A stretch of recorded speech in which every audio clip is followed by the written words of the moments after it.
We want to turn now to new developments out of Texas as Republicans seek to pressure Democratic representatives to return to Austin. Texas Republican Senator John Cornyn says the FBI has agreed to his request to assist Texas law enforcement in locating the Democrats who fled the state to block the start of a special legislative session and a Trump-backed plan to draw new lines for the state's congressional districts. Now, it's unclear what authority the FBI actually has to compel members to return to Texas. It does come as Texas Attorney General and Cornyn primary opponent Ken Paxton launched an investigation into a political group run by former Congressman Beto O'Rourke for funding Democrats who left the state, who are incurring fines each day they don't return. Democrats, for their part, have shown no signs of backing down to these threats from Texas Republicans. President Trump is also inserting himself into the redistricting fight, posting on social media that he wants to see a new census that excludes immigrants in the U.S. illegally. Experts say the president cannot order a new census without Congress, and it may also raise constitutional questions. Joining me now is Texas State Representative James Talarico. He is one of several Texas House Democrats to leave the state to block this special session. Congressman Talarico, thank you so much for joining me. Really appreciate it. Thanks for having me.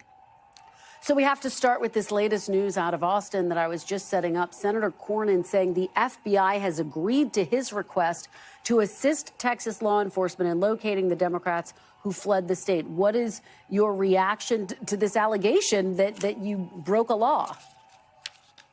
Well, I think Senator Cornyn is trying to win a primary battle against Ken Paxton. That's probably what this is mostly about. But it should trouble all of us that elected officials like Senator Cornyn or Attorney General Paxton or Governor Abbott or President Trump are using the power of their office to go after duly elected state legislators. I was elected by the people in my district back in Texas, and I swore an oath not to Donald Trump, not to Greg Abbott or Ken Paxton or John Cornyn. I swore an oath to the Constitution.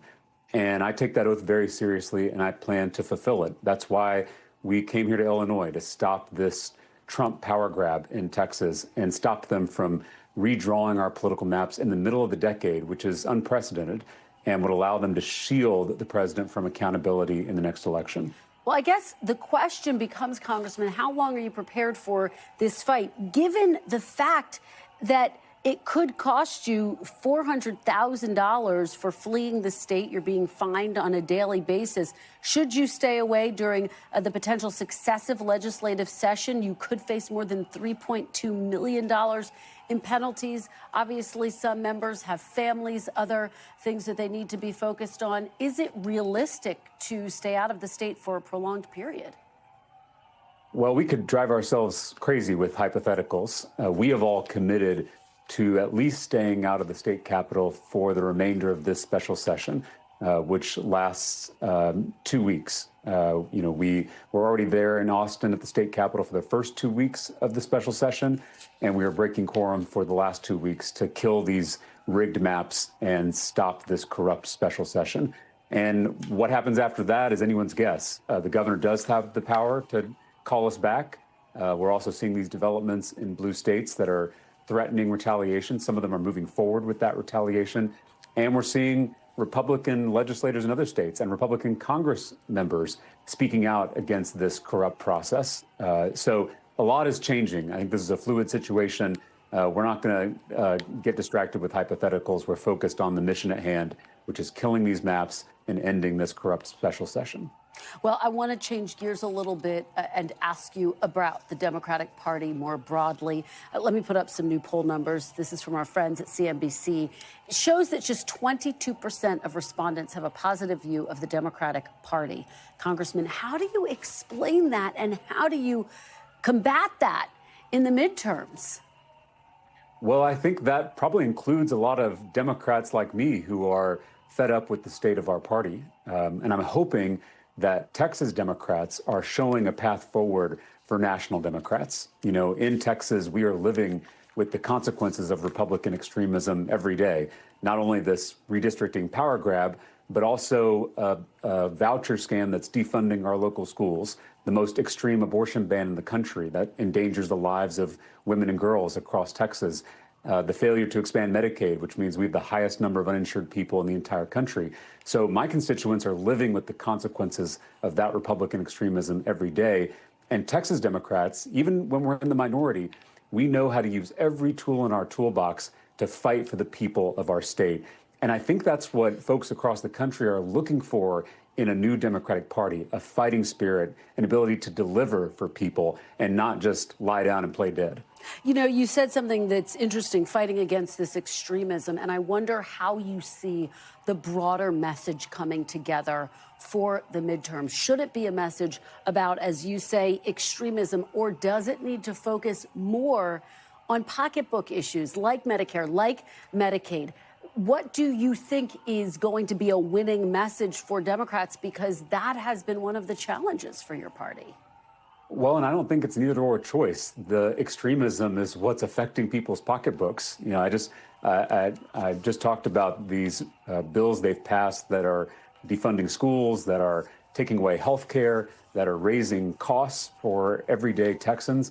So the extremism is the problem, and it's what is holding working families back from being able to provide for their kids and build a brighter future. So, you know, I think it's important that we connect the dots here and help folks understand why electing extreme politicians hurts themselves, their families, and their neighborhoods. And I should say, Kristen, that this gerrymandering attempt is the heart of the problem, because when politicians draw their own lines, when they insulate themselves from the will of the public, it leads to more extreme politics and more extreme policymaking. That's why we are shining a national spotlight on this problem, because it is the rot at the core of our broken political system.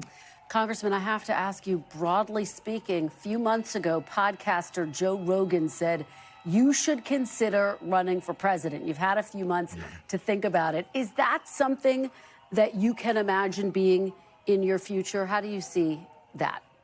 No, I was thankful for his kind words. I'm focused on the job I have as a state representative. A lot of our politics has become nationalized, and people mostly care about national politics. But there's so much happening in state capitals all over this country that probably has more of an impact on people's day-to-day lives. And I hope we can keep our eye on the ball, especially with this power grab in Texas, because if this goes through, it's going to affect the rest of the country. It's going to allow Donald Trump to shield himself from the voters, shield himself from accountability in the next election. So this is the job I have and the one that I'm focused on right now. And apologies, I called you Congressman. I elevated you State Representative James okay. Talarico. Thank you. I understand what you mean. Thank nice you to so meet much. Really appreciate your joining us and appreciate your perspective. Thank you for having me. We thank you for watching, and remember, stay updated on breaking news and top stories on the NBC News app or watch live on our YouTube channel.